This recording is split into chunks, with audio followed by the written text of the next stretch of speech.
Hello, kia ora, I'm Philip Duncan. Thanks for joining us for our Tuesday weather update recorded on January the 23rd. We've got a tropical cyclone forming up towards Australia. That is in our other video out today.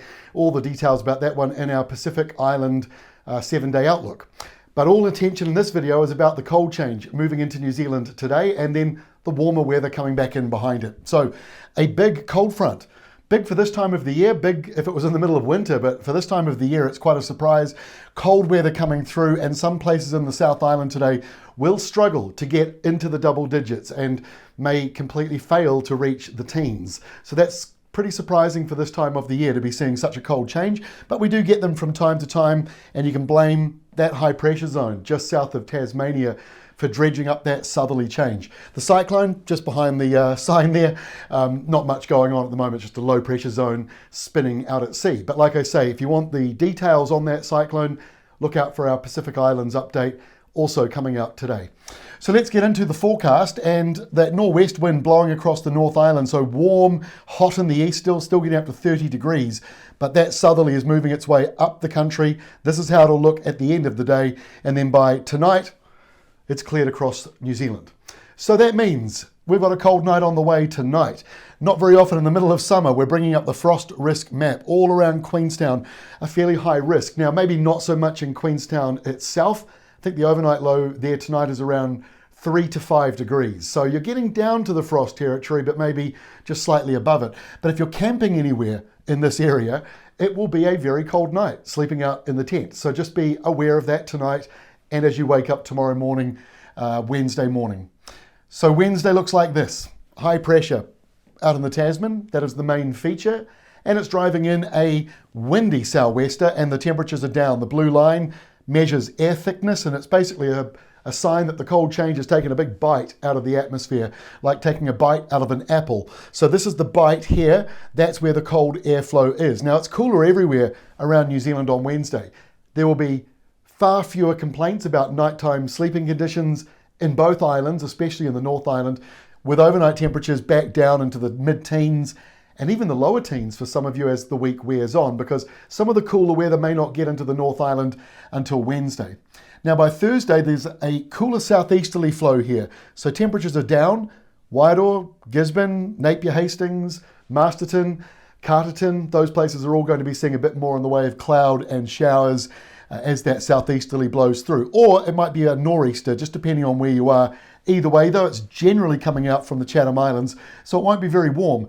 Elsewhere, though, Waikato, Auckland, West Coast, those places should be much warmer and also sunnier up here in the north, although the clouds will be thickening in the south ahead of the next front, and that's it here on Friday. In comes the next cold front, associated with a storm well south of us down in the Southern Ocean. So it passes over Tasmania, it comes in here to the west coast. Warmer nor'westers blowing through on Friday for many of you, although it may still be a bit cooler for some coastal places with an easterly wind blowing through. High pressure to the north here, so fairly light winds around the top of New Zealand. Now, that rain coming into the west coast will be heavy. Not as big as the rain that we had a week ago, but you're still getting up into that 100 millimetre mark, and that is for 36 hours from Friday morning. So Saturday, that cold front moves up the country and the South Island sees the temperatures down.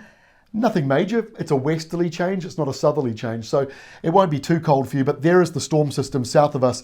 So windier weather going through. Just keep in mind, if you're heading anywhere coastal to the south of the country on Saturday, it might not be very pleasant. It'll also be windy around Cook Strait with that cold front moving up. Low pressure here, the ex-cyclone inland, and a high pressure belt. That's the reason why we're not getting the cyclone coming down towards us. That little blob of high pressure is the saving grace for New Zealand, because the modelling this time a week ago had a tropical cyclone directly coming into Auckland this weekend, and as you can see now, that is definitely not the case. So by Sunday, in fact, nothing tropical. This is a little bit subtropical up here to the north, but this is a cold front coming through. It'll be like the one we're getting today. It will be hit and miss, very patchy.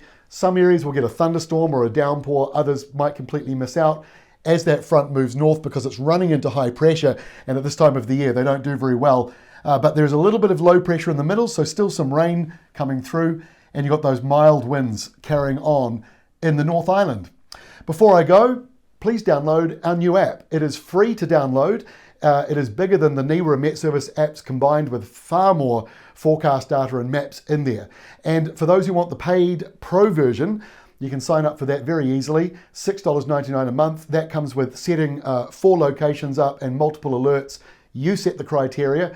All the details are in the app. But like I say, the app itself is free to download, but the alerting side of it is the new cool feature, and it's designed for businesses and farmers and growers, those who work in the council, basically anyone that needs to have a bit of a heads up, push notification to your phone for criteria that you have personalized and set up. So hopefully the QR code works. If it doesn't, just head along to our website, weatherwatch.co.nz or ruralweather.co.nz, and you can also just go straight to the app stores. Keep in mind, unfairly, we're being punished for the old app, so some of our ratings are a little low.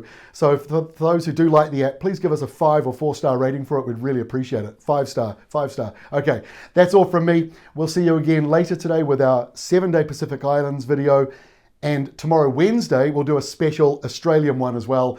The 7-day one we'll bring forward 1 day earlier this week because of the cyclone coming in. That's all from me. We'll see you tomorrow.